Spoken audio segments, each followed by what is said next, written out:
ರಾಜ್ಯ ಕಾಂಗ್ರೆಸ್ ಸರ್ಕಾರದಲ್ಲಿ ಸಚಿವ ಸಂಪುಟದ ಖಾತೆ ಹಂಚಿಕೆಯ ಗೊಂದಲಗಳು ಮತ್ತು ಅಸಮಾಧಾನಗಳು ಚರ್ಚೆಯಲ್ಲಿರುವ ಈ ಹೊತ್ತಿನಲ್ಲಿ ಕಾಂಗ್ರೆಸ್ ಹೈಕಮಾಂಡ್ ಮತ್ತು ಮುಖ್ಯಮಂತ್ರಿಗಳು ಇಬ್ಬರೂ ಅತ್ಯಂತ ಹಿರಿಯ ನಾಯಕರ ಹಿನ್ನೆಲೆಯಲ್ಲಿ ಗಮನಿಸಿ ರಾಜ್ಯದ ಹಿತದೃಷ್ಟಿಯಿಂದ ಒಂದು ಪ್ರಮುಖ ತೀರ್ಮಾನ ತೆಗೆದುಕೊಳ್ಳಬೇಕಿದೆ ಎಂದು ಪಿಟ್ಲಾಲಿ ಶಿವರಾಮ್ ಅವರು ಪ್ರಕಟಣೆಯ ಮೂಲಕ ಆಗ್ರಹಿಸಿದ್ದಾರೆ.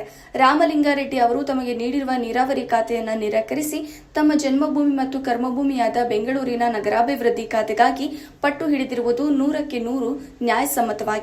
ಇದೇ ಸಂದರ್ಭದಲ್ಲಿ ಸದ್ಯಕ್ಕೆ ಸಚಿವ ಸಂಪುಟದಿಂದ ಹೊರಗುಳಿದಿರುವ ಮಧ್ಯ ಕರ್ನಾಟಕದ ಧ್ರುವ ತಾರೆ ಟಿಬಿ ಜಯಚಂದ್ರ ಅವರಿಗೆ ಸಚಿವ ಸ್ಥಾನ ನೀಡಿ ಈ ಬೃಹತ್ ನೀರಾವರಿ ಖಾತೆಯನ್ನು ಒಪ್ಪಿಸಿದರೆ ಇಡೀ ರಾಜ್ಯದ ರೈತರಿಗೆ ಮತ್ತು ಸರ್ಕಾರಕ್ಕೆ ದೊಡ್ಡ ಲಾಭವಾಗಲಿದೆ ಎಂದು ಅವರು ಅಭಿಪ್ರಾಯಪಟ್ಟಿದ್ದಾರೆ.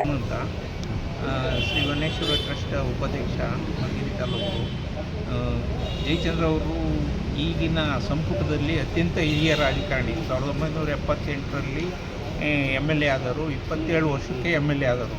ಈಗ ರಾಜಕೀಯ ಸಂಧಿ ಕಾಲದಲ್ಲಿದ್ದಾರೆ. ಅವರಿಗೆ ಬರಪೀಡಿತ ಮಧ್ಯ ಕರ್ನಾಟಕದ ಬರಪೀಡಿತ ಪ್ರದೇಶದ ಧ್ರುವ ತಾರೆ ಟಿಬಿ ಜಯಚಂದ್ರ ಅವರು ಅವರಿಗೆ ಮಧ್ಯ ಕರ್ನಾಟಕದ ಬರಗಾಲ ಪೀಡಿತ ಪ್ರದೇಶಕ್ಕೆ ನೀರು ಉಣಿಸುವ ಅನ್ನೋದು ಏಕೈಕ ಆಸೆ ಅವರು.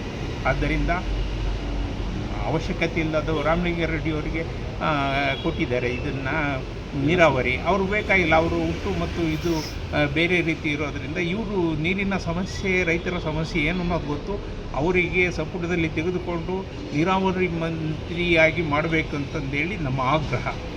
ಅವರು ಖರ್ಗೆ ಸಾಹೇಬ್ರ ಜೊತೆ ಉಪನಾಯಕರಾಗಿ ಮತ್ತು ಪಬ್ಲಿಕ್ ಅಕೌಂಟ್ಸ್ ಕಮಿಟಿ ಚೇರ್ಮನ್ರಾಗಿ, ಮೈನರ್ ಇರಿಗೇಷನ್ನ ಮಂತ್ರಿಗಳಾಗಿ, ಲಾ ಮಿನಿಸ್ಟ್ರಾಗಿ ಭಾಳ ಅನುಭವ ಹೊಂದಿದ್ದಾರೆ. ಈಗ ಕಾನೂನು ಹೋರಾಟ, ಮಹದಾಯಿ ಇರ್ಬೋದು, ಕಾವೇರಿ ಇರ್ಬೋದು, ಕೃಷ್ಣ ಇರ್ಬೋದು, ಅದಕ್ಕೆ ಸೂಕ್ತ ವ್ಯಕ್ತಿಗಳು ಇವರು. ಹಿರಿಯ ವಕೀಲರಾಗಿದ್ದಾರೆ. ಇವರಿಗೆ ಕಾನೂನು ನೀರಾವರಿ ಮಂತ್ರಿನೇ ಕೊಡಬೇಕು ಅಂತಂದೇಳಿ ನಮ್ಮ ಆಗ್ರಹ. ಇಲ್ಲ, ಯಾವುದೇ ಇದು ಕೊಟ್ಟರೆ ಮಧ್ಯ ಕರ್ನಾಟಕಕ್ಕೆ ಒಂದು ನ್ಯಾಯ ದೊರಕಿಸ್ಕೊಡ್ತಂಗಾಗುತ್ತೆ. ಮತ್ತು ಅವರ ಕನಸು, ನಾನು ಒಂದು ಬಾರಿ ನೀರಾವರಿ ಮಂತ್ರಿ ಆಗಬೇಕು, ನಮ್ಮ ಮಧ್ಯ ಕರ್ನಾಟಕಕ್ಕೆ ನೀರಾವರಿ ಸೌಲಭ್ಯ ಕೊಡಿಸ್ಬೇಕು ಅನ್ನೋದು ಇರೋದರಿಂದ ಅವರಿಗೆ ನೀರಾವರಿ ಮಂತ್ರಿ ಕೊಡಬೇಕು. ಇನ್ನು 20 ತಿಂಗಳಿದೆ. ಕುಂಚಿಟಿರೋ ಒಕ್ಕಲಿಗ ಕಮಿಟಿ ಏಕೈಕ ನಾಯಕ ಮತ್ತು MLA.